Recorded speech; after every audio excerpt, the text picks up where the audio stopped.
Home Studio Start podcast. Hey everyone, and welcome. You're listening to the Home Studio Start podcast. Today we're doing a deep dive into something that, let's be honest, drives us all a bit crazy sometimes. Getting that super clear pro-sounding mix. You know that feeling, right? You listen back and it's just muddy, things are fighting each other. Yeah, we've all been there. So we're digging into a really insightful blog post called Unlock Clarity, Top Techniques for Mixing Mastery. It's by Rodrigo Marquez, the founder of Home Studio Start. And his whole mission, which we love, is about making home recording easy for you. Exactly. And our mission today is basically to unpack those pro secrets. How do they take all that sonic chaos and turn it into, well, Rodrigo calls them crystal clear symphonies. Mm-hmm. We want to help you get that spacious, impactful sound. Think of this as a shortcut to understanding some really key stuff from someone who really knows his craft, like Rodrigo. Yeah, and he starts with this great analogy. He says, imagine your music is like a super crowded room. Picture it. Musicians all crammed together, maybe even standing on each other's shoulders, instruments clashing, everyone shouting for attention, total chaos. Right. What if you could actually, spread them out?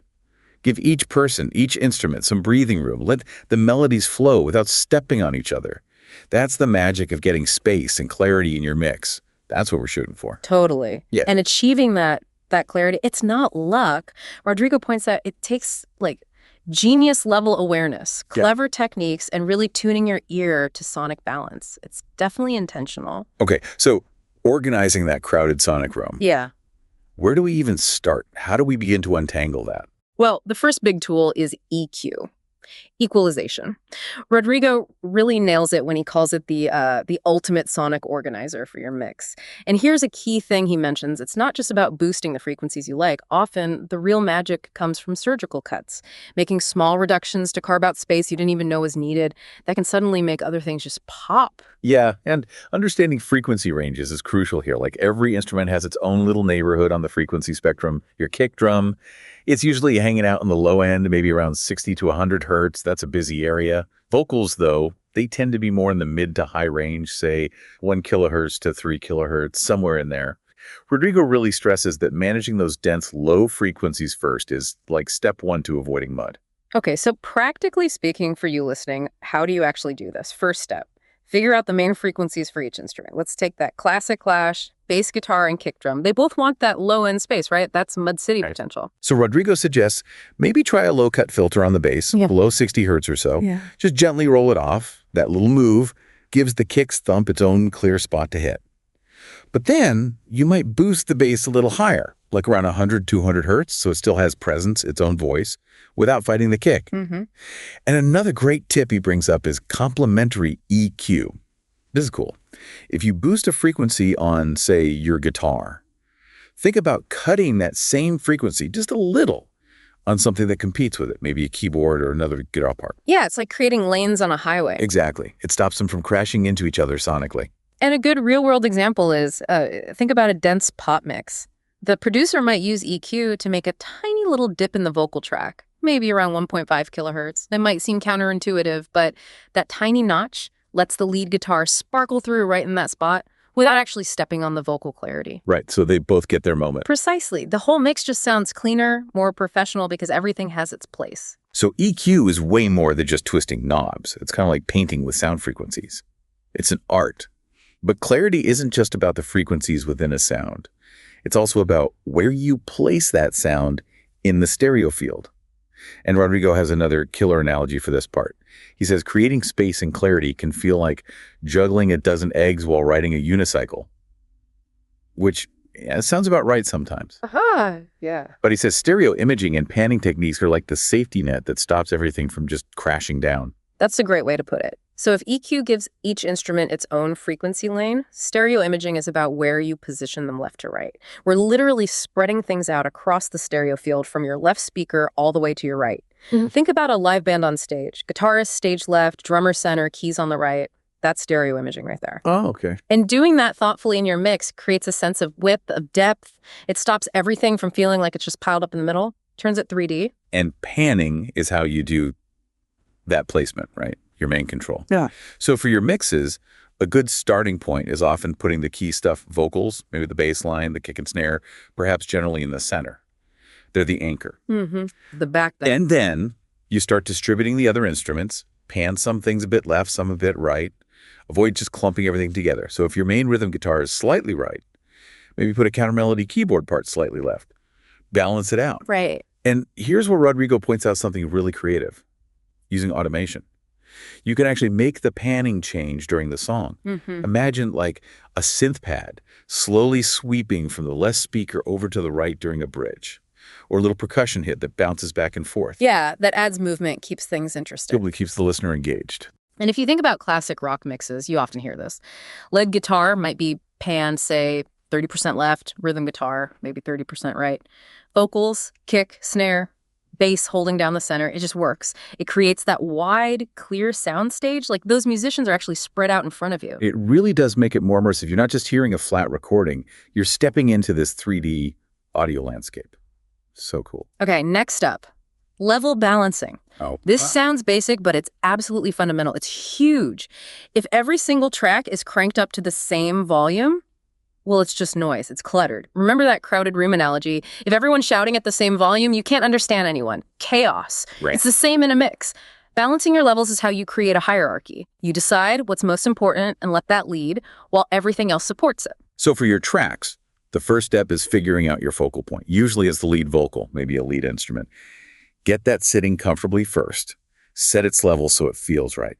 Then throw in the other tracks and balance them around that main element. Make sure that killer vocal isn't suddenly buried by a super loud snare hit or a rhythm guitar that's just way too dominant. Exactly. I remember mixes where I struggled with that exact thing. Yeah, happens to us all. And a really practical tip Rodrigo gives is using reference tracks. Seriously useful. Find a pro mix in your genre that you love the sound of. A/B between your mix and theirs. How loud is their vocal compared to the drums? Where does the bass sit? Good call. That gives you a benchmark. Totally. And don't forget your meters. VU meters, spectral analyzers that give you visual feedback. Are things too loud? Is one frequency range completely dominating? In, say, a modern pop mix, the vocal is almost always king. But listen closely, the drums are still powerful, right? They hit hard. Yeah. But they don't overpower the vocal. The bass provides weight and groove, but it doesn't turn the low end into mud. It's all about that careful balance. Those small level adjustments make a massive difference overall.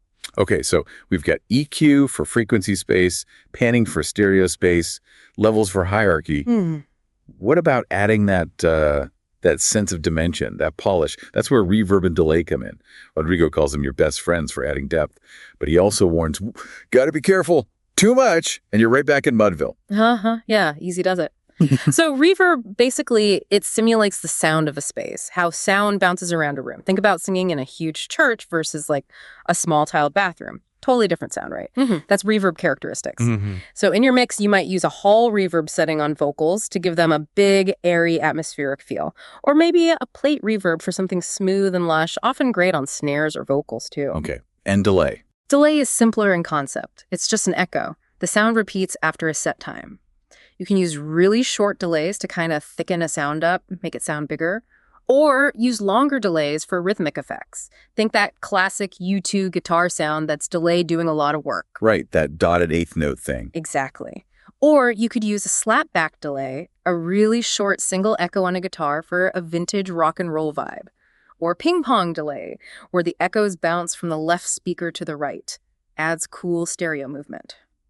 So when you're using these effects in your own music, Rodrigo suggests starting low, like set the reverb or delay mix level lower than you think you need it, then slowly bring it up until you just start to notice it adding that space or dimension, but before it starts washing things out or making things unclear. Good advice. Less is often more, especially at first. And another really pro technique he mentions is using sidechain compression on your reverb or delay. Ooh, yeah, that's clever. Right. So you set it up so that when the main sound, like the vocal, is actually happening, the reverb or delay level gets pushed down or ducked automatically. Then when the vocal stops, the reverb swells back up. Exactly. It keeps the main sound clear and up front, but you still get the sense of space from the effect in the gaps. Stops things getting cluttered. Super useful, especially on vocals. And don't forget automation here either. You could, say, automate the reverb level to increase dramatically during a song's breakdown section for effect. Or automate the feedback on a delay, making the echoes build and build into a big chorus drop. creates tension and release. Yeah, lots of creative potential there. So you see how it all starts to connect. Setting your levels carefully, using EQ to carve out frequency space, using panning and stereo imaging to create width, then adding depth with reverb and delay, maybe using side chaining. It's this combination of techniques that builds that professional, polished sound. And this comes from Rodrigo's depth experience, right? He's been doing this since like 1997, mastering tools like SoundForge, Samplitude Pro, all the VST plugins, producing albums. Yeah, over 25 years. And it feeds into his whole philosophy, like his Formula HSS for mixing and mastering that he teaches. He's helped literally thousands of people through his courses and his ebook. His goal is genuinely to make this stuff accessible. So what's the takeaway for you? It means these aren't just random tips. They're proven, actionable things from someone who spent decades figuring this out and wants to share it. Precisely. Getting that space and clarity, it really is, as Rodrigo says, the cornerstone of making music that connects and has impact. And remember, every single track you work on is different. It'll throw unique challenges at you, but also unique opportunities to apply these ideas in new ways. It's a journal. Definitely. So Rodrigo leaves us with a challenge, a final thought for you to try. He says, go back to an existing mix of yours. Apply these techniques one by one. Listen really critically. Take notes. How does each change affect the clarity, the space? And he says, engage with the community. Share your results. Get feedback. That's how you really learn and get better. Absolutely. Keep practicing. Keep listening critically to pro mixes. Try to figure out what they did. And just stay curious. Always be learning. Couldn't agree more. Keep diving deep into sound, everyone. We'll catch you on the next deep dive right here. Thanks for tuning in.